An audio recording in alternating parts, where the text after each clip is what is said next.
Napakahirap talaga yung wala kang kaalam-alam sa mga ganitong problema o sa makina. Kasi kailangan mo pang tanggalin yung makina para lang mapagawa mo sa mga mekaniko dahil wala kang ka-idea. Nasasayang na yung araw mo, yung oras, mapababagal pa yung mga ginagawa natin. Kaya ito yung ating ituturo ngayon para pag nangyari sa iyo to, at least may idea ka na. Sa paggawa ng ating mga air cooled o kahit anong makina, nakadepende kami sa mga sinasabi ng nagpapagawa. Parang doktor din yan. Bumabase sila sa mga sinasabi ng kanilang mga pasyente. Ganun din kami, bumabase kami sa kung ano yung sasabihin ng may-ari, yung nangyari, para alam namin kung saan kami magsisimula. Gaya nito, sabi nila, naubusan ng langis, natuyuan, yun nga, umusok at saka namatay, yun, hindi na mapaandar. Sa video ito, pasok yung ayaw mandar at mahirap paandarin. Kung mahirap o ayaw mandar yung mga makina nyo, panoorin nyo to at para magka-idea kayo kung ano yung mga dapat nyong gawin.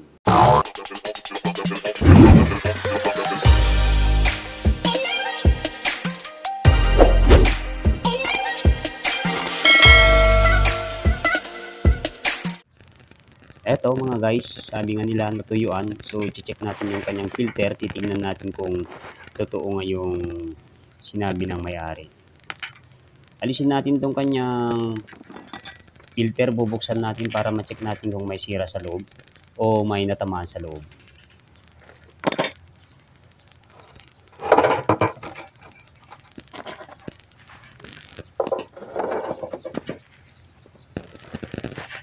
Tingnan nyo lang tong kanyang filter, kung may mga ribaba dito na bakal, ay siguradong may tama sa loob. Pero ito, malinis na malinis, wala naman kahit kaunti lang na dumi. Kaya ibig sabihin, good sa loob ng ating makina. Kapag may mga bakal na nakita kayo sa kanyang oil filter, ay kailangan yung buksan yung kanyang buong makina, i-overhaul nyo. Pero ito, wala naman tayong nakita, so okay naman. Ito nga, ang daming tagas ng ating makina. Yun nga, umitim pa yung kanyang tambutso dahil sabi nga nila umusok daw. So natin i-check yung kanyang compression dahil lagi natatamaan pag natutuyuan tayo ng langis ay yung kanyang piston rings at yung kanyang lining. So lakas naman yung kanyang compression. Okay, good.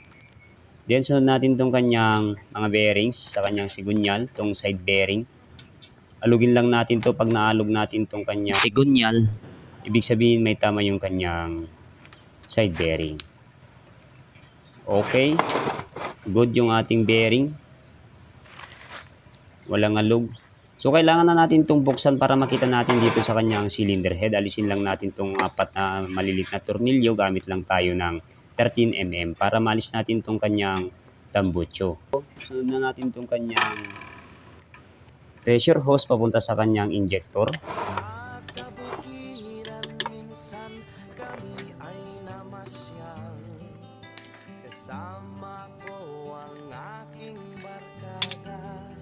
Pagkatapos, alisin na natin tong kanyang tangke. Gamit tayo ng 12mm.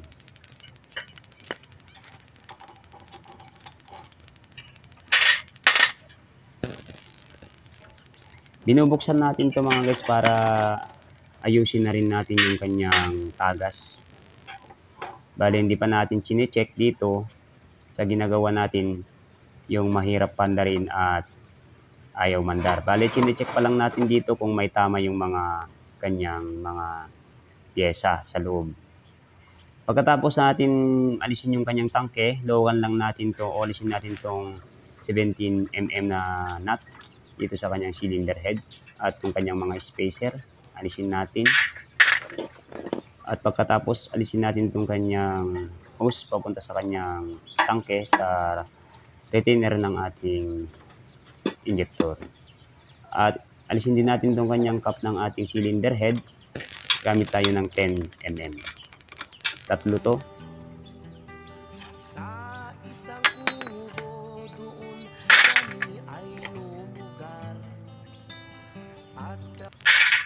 At pagkatapos, mga guys, pagka nabuksan nyo, ingatan nyo lang tong kanyang gasket para hindi na tayo bibili ulit, para hindi na tayo gagastos. Ayun, lumuwag itong kanyang tornilyo dito sa may rocker arm natin. Kadalasan lumuluwag din ito eh. Siya na itong ayusin natin, balihigitan lang natin yan mamaya.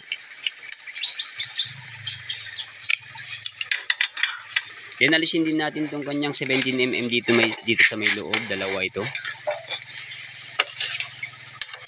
Para maiangat natin yung kanyang cylinder head.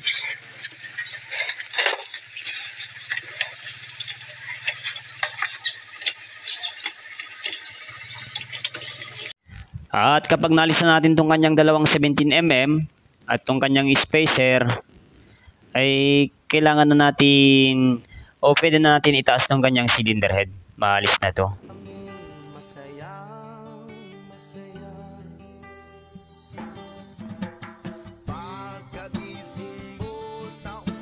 Pag medyo nahihirapan kayong mag-angat nitong kanyang cylinder head, medyo persahin nyo na lang mga guys. O kuha kayo ng flat screw, maalis nyo yan.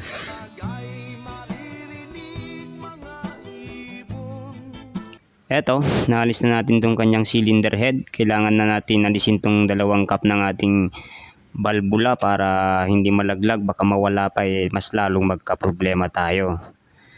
Panibagong gastos na naman. So kailangan alisin nyo yan kasi minsan hindi natin namamalayan na huhulog yung mga dalawang yun. Alisin na natin tong kanyang push rod. I-check nyo kung may baluktot, pero ito okay naman siya. Then check na natin tong kanyang piston kung maalog siya. Kung maalog, natamaan yung kanyang mga piston rings. Kung kaunti lang naman yung alog ay normal naman, okay lang naman yun. Pero kung medyo malakas na yung kanyang alog, eh kailangan na natin palitan. Pero kaso nito, okay pa naman. Sa tingin ko nito, hindi na tuyuan ng ng langis gaya ng sinabi ng nagpagawa. Hiniram kasi nila ito itong makinang to, pinahiram sa iba, then sabi ng humiram ay bigla na lang namatay, musok ng puti, then namatay at hindi na yung mapaandar. Napaandar daw pero minsan lang at napakahirap pang paandarin. So check natin mamaya itong kanyang injector at siguradong hindi langis yung natuyuan dito, kasi kung langis tamaan yung connecting rod natin, yung mga gear sa loob at saka yung piston ring at itong kanyang piston. Pero ang kaso nito, wala naman natamaan kahit na isa. Lumuwag lang yung humahawak sa ating rocker arm. Check na natin itong kanyang injector. Yung mga mahirap pandarin dyan, ganito gawin nyo. O yung mga naubusan ng diesel, yung mga hindi pa nakakalam mag-blade, ganito gawin nyo. Pagka hindi nyo mapandar yung inyong makina, ito yung unang step na dapat mong gawin. Bale, panoorin mo lang at siguradong hindi ka mawawala. Simple lang tong ating video ito. Bale, ipupul mo lang yung ating etong kanyang silinyador, pull natin para ma-check natin kung okay pa yung kanyang fuel pump. Etong kanyang pressure hose, dapat malakas tumbukan ito pag okay pa yung ating fuel pump. So hilain natin, then tingnan natin yung kanyang pressure hose kung malakas yung i-supply na diesel o ibubuga niya. So ayan, nakikita nyo mga guys, okay naman yung kanyang buga, malakas naman yung kanyang buga. So ulitin pa natin para mas sigurado na makita nyo. Ayun, lakas yung buga niya. So okay mga guys, okay yung kanyang fuel pump. Yun yung unang step na gawin nyo pag hindi nyo kaya hindi nyo mapandar yung makina nyo na may compression. Basta may compression yung ating makina at ayaw umandar, ito yung unang gawin nyo. Check yung kanyang fuel pump kung may sinusupply na diesel sa kanyang pressure hose papunta sa injector. Then lagay na natin tong kanyang injector, pero huwag nyo munang higpitan to. Ito yung tinatawag na ating pag-bleed. Bale, kaya hindi natin siya hinigpitan ay para maalis yung mga hangin sa kanyang hose, dahil pag may mga hangin yan ay siguradong hindi natin mapapaandar agad yan o mahirapan tayong pandarin yan. So kailangan muna natin siyang patuluin ng diesel hanggang sa malis yung mga hangin sa loob. Nga pala mga guys, pwede nyong gawin ito kahit na hindi nakalis yung ating cylinder head. Bale, inalis lang natin yung kanyang cylinder head dahil sa pag-check ng ating mga pyesa at para malunasan natin yung kanyang tagas. Pero pwede nyong gawin ito kahit na may cylinder head. So ayan, tumutulo na yung ating diesel. Naigpitan na natin yung kanyang nut, hilain na natin ulit. Titingnan natin yung supply, yung injector sa ating may pinakatok-tok ng ating piston na yan. Pag okay pala yung ating injector, ang tamang buga niya ay bale 4 na maninipis. Parang hamog lang siya, manipis na manipis. Hindi pwedeng makapal yung kanyang buga dahil pag makapal ay mahihirapan kayong magpandar niyan.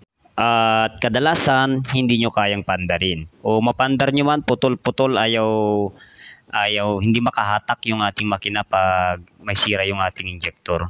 So pansin nyo mabuti yung kanyang injector pag nag-check kayo. Pag ayaw mandar yung makina nyo, pansin nyo ng mabuti itong kanyang supply ng ating injector. Ang kaso nito parang tingnan nyo. Dalawang buga lang, dalawa yung butas lang. Possible na natuyuan to ng diesel yung humiram. Pero ang sinabi, langis yung natuyuan. Hindi naman pala langis. Ito yung natuyuan, yung kanyang tangke. Natuyuan ng diesel, kaya yung mga dumi ng ating tangke hinigop ng ating fuel pump papunta dito sa injector, then bumara dito. Hindi makalayo yung buga ng ating injector. Tapos dalawang butas lang yung bumubugay. So kailangan natin palitan to.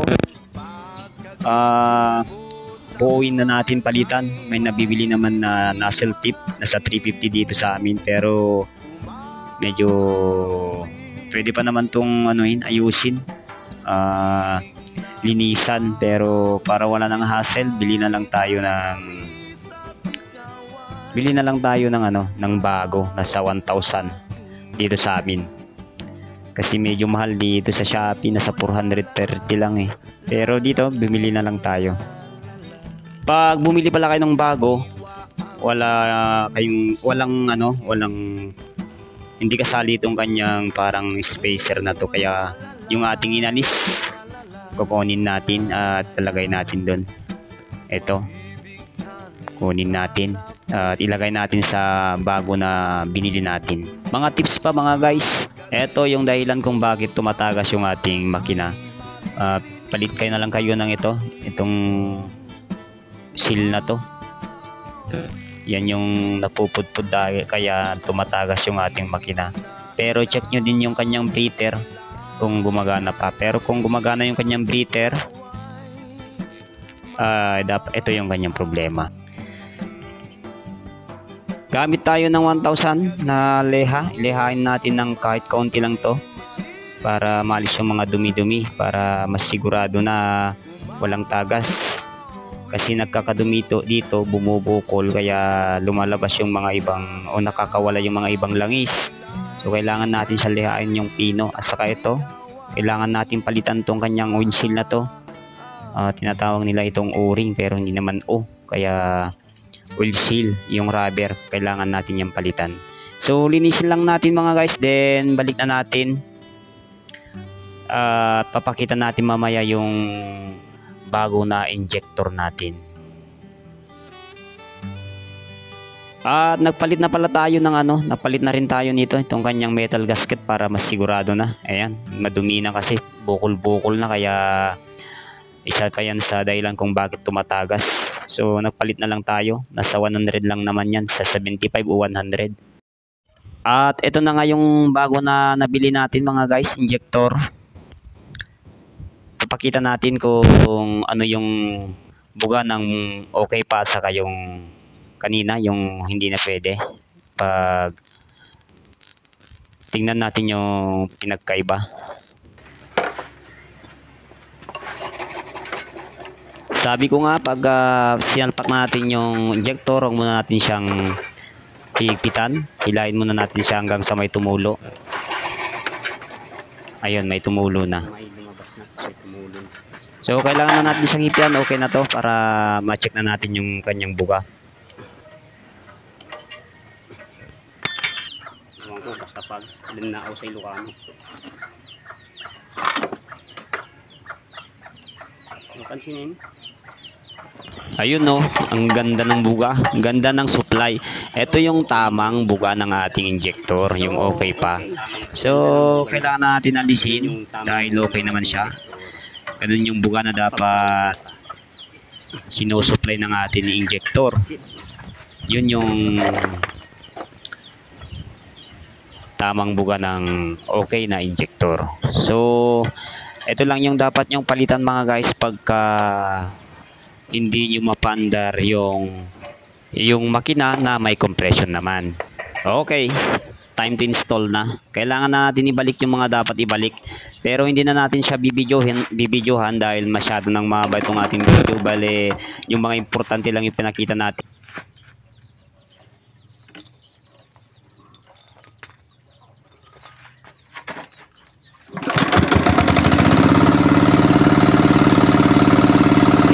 So, sa inyong lahat na nanonood at nag-subscribe sa ating munting channel, palike naman at subscribe yan sa may baba yung mga hindi nag-subscribe din. Sana nakatulong na naman ako kahit papaano. At syempre maraming salamat sa inyong lahat. At mabuhay po tayong lahat. And God bless po sa ating lahat. Thank you.